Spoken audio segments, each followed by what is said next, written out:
Here's some big news to go over today. Is the Toronto Blue Jays have made a very interesting move, and following what has been a decision that has been brewing for several weeks now, the decision has finally been made, and it is an interesting one. I'm going to break down exactly what that is, but also discuss multiple other Big Jays updates, including one surrounding Vladdy. Also, break down what was one of the worst games of the year for the Toronto Blue Jays today against the Pirates. A ton to go over today, folks. But before we get into it all, if you're a part of that percentage who aren't subscribed to the channel, this is the place to be for daily Jays content. So make sure to hit that subscribe button. You guys have been absolute beasts of the support, folks. Obviously, the Jays, just coming off of a really bad loss. The offense was completely stagnant. It was really bad. You have to just, put that game away, wipe it away, and take the off day tomorrow, and then obviously focus for Shane Bieber's debut as a Blue Jay on Friday. But we're going to be focusing in on something else today because a big piece of information dropped that not only is finally, it's finally answering the question we've all been having. It's a bit of a surprising one, at least for me. I didn't think they'd actually do that. And you can see this here. There's a bunch of different things to go over. So let's start with the scheduled starters for Miami. So it's Bieber, Berríos, Gausman, and Alek Manoah is going to be made available out of the bullpen. So the move is obviously not official yet as it pertains to who they're going to get rid of in order to get Shane Bieber activated, but it won't be Alek Manoah, but we'll have a video covering that tomorrow morning. Stay tuned for that. But folks, it is now official.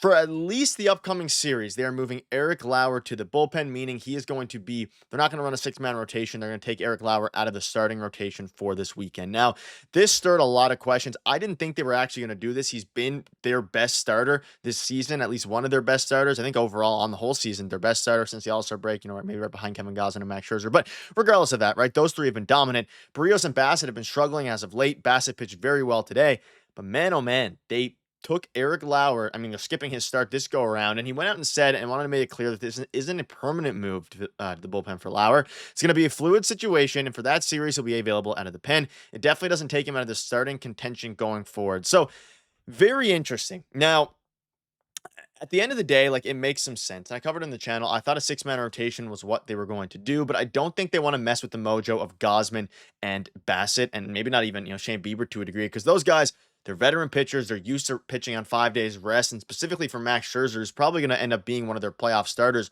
You have to be able to, keep them happy and keep them in their rhythm. And I don't think they wanted to do a six-man rotation because there's a lot of off days coming up. And within a six-man rotation, you're kind of stuck to then having to really, have a lot of off days in between certain games here. And John Schneider did make it clear, and they made it clear in the broadcast, that it's not a permanent move to the bullpen, and it'll be a flexible situation that could change week to week. But Lowour gets the first bump. And the first bump was what's always going to be, and what was always going to be the very interesting one, because I figured they were either going to, maybe get rid of somebody out of the bullpen, which they're going to have to do now. But also, I just thought the six-man rotation made the easiest move, but realistically, this is the easiest move the more you think about it, because Alek Manoah started his tenure with the Jays this year, pitching out of the bullpen. You also have now a long reliever who can soak up some of those innings that they haven't had now for weeks, and it's kind of made John Schneider have to go to guys like Louis Varland in situations he's not super comfortable with in low leverage games, and guys like Brendan Little who have been struggling as of late. Although he pitched pretty well today, he's been struggling as of late with command. You now have a pretty good lefty reliever out of the bullpen, and I'm sure they could use him if they want to in one inning spurts and things like that. But it opens up some very interesting doors, and you look at a couple different things here. Let's start by looking at, of course, Alek Manoah's this season. So Alek Manoah this year, he pitched overseas last year. This year, 2.76 ERA in 14 starts. You can see he has 6 games out of the bullpen. He has a game finished this year, probably in a blowout game.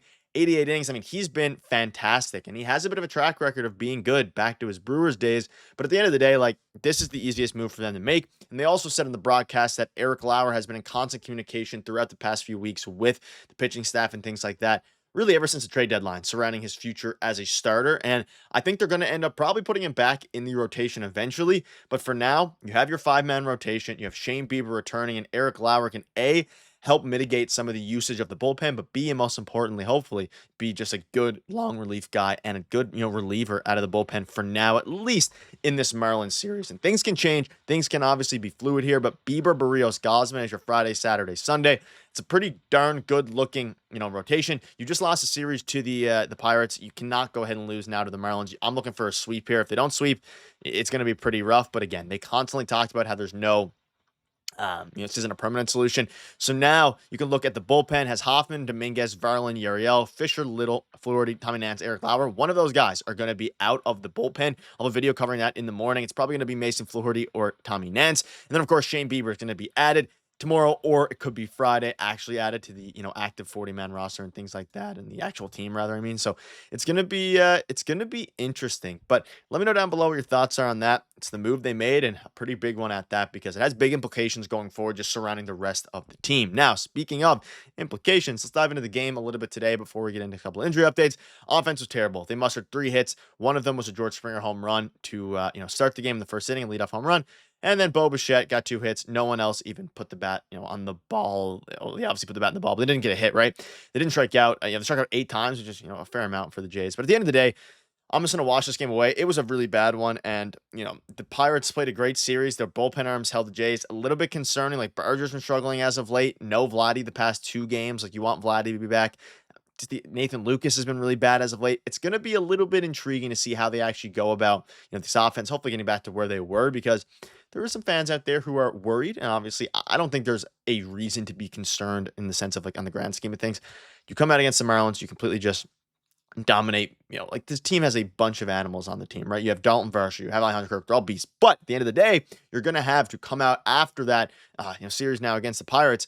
And the other guys who aren't showing up now, you'll get Vladdy back. You'll get, hopefully, good start from Shane Bieber. And then, of course, you need more, though, from guys like, even in this, today's game specifically, like, more from Dalton Varsho, more from most of them, realistically, guys like Nathan Lucas, who have been struggling as of late. Addison Berger is starting to get, adjusted to him a little bit now. His OPS is under 800. So that's something to keep an eye out on. But obviously, getting Vladdy back is going to be the biggest one.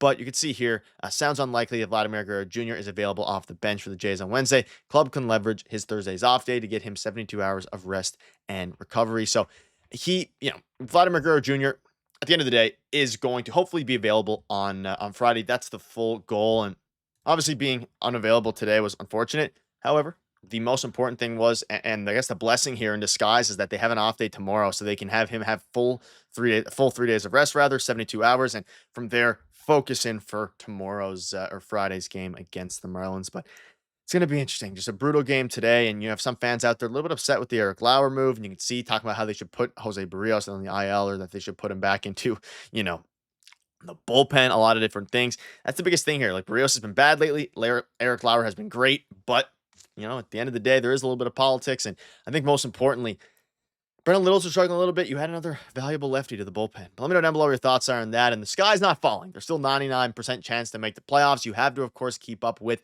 teams like realistically, again, they're first in the AL East. They're 4.5 games up at the time of recording. And then, of course, you have the Red Sox just 5.5 games back. The Yankees 4.5 games back. They both play tonight, I believe it is. But regardless of that, right, you have to go out and win your games because you need to finish top 2 in the AL. And the Astros have been really bad. So the Jays are in a good spot. But not only win the AL East, finish top 2, so you get that American League, bye, which ultimately is most important. So they can get straight into the ALDS and not have to mess with what's haunted them for the past few years, the Wild Card Series. But that'll wrap it up. Let me know down below what your thoughts are on this move. Do you think it was the right move? Should they have sent down Berríos? Let me know. See you guys later. Cheers.